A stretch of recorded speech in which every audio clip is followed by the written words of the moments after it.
If you want to change the world, start off by making your bed. If you make your bed every morning, you will have accomplished the first task of the day.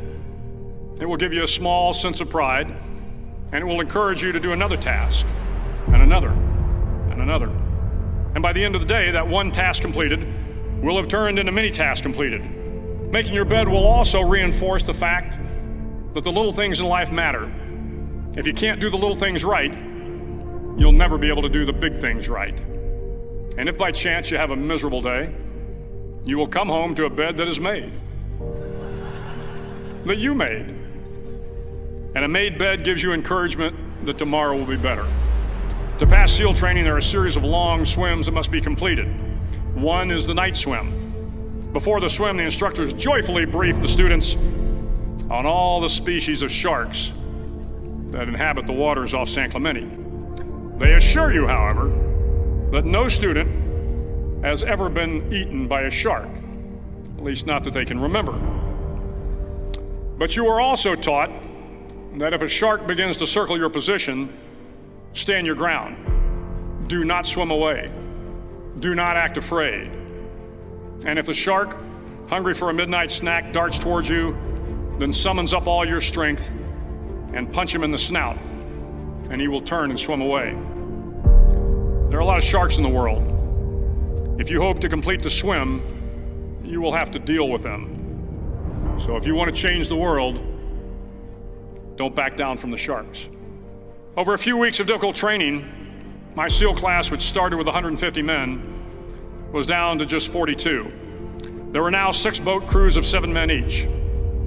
I was in the boat with the tall guys, but the best boat crew we had was made up of the little guys, the Munchkin crew, we called them. No one was over 5'5".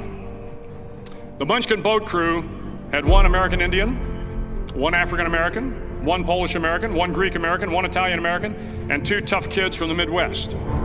They out-paddled, outran, and outswam all the other boat crews. The big men in the other boat crews would always make good-natured fun of the tiny little flippers the Munchkins put on their tiny little feet prior to every swim. But somehow these little guys from every corner of the nation and the world always had the last laugh, swimming faster than everyone and reaching the shore long before the rest of us. SEAL training was a great equalizer. Nothing mattered but your will to succeed, not your color, not your ethnic background, not your education, not your social status.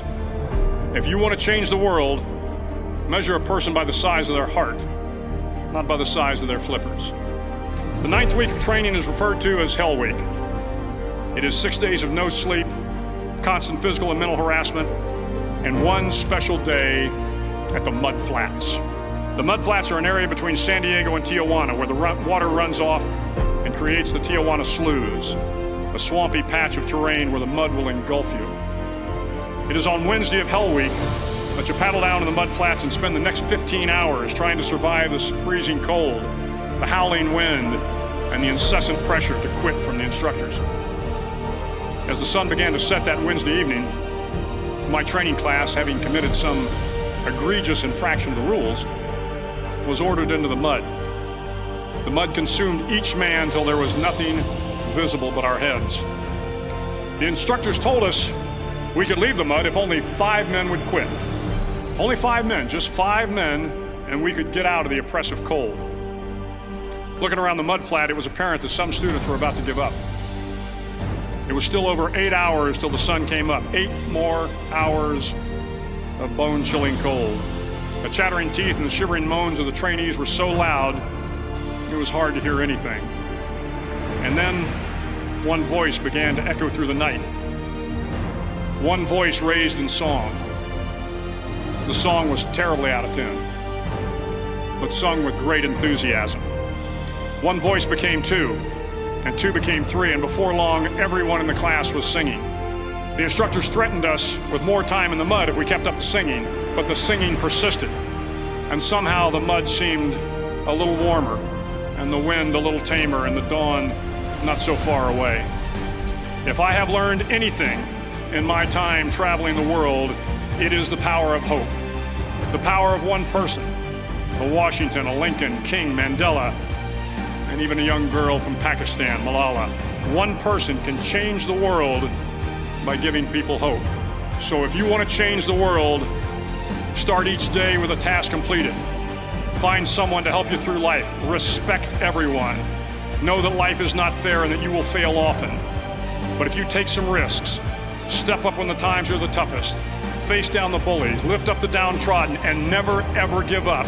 If you do these things, the next generation and the generations that follow will live in a world far better than the one we have today.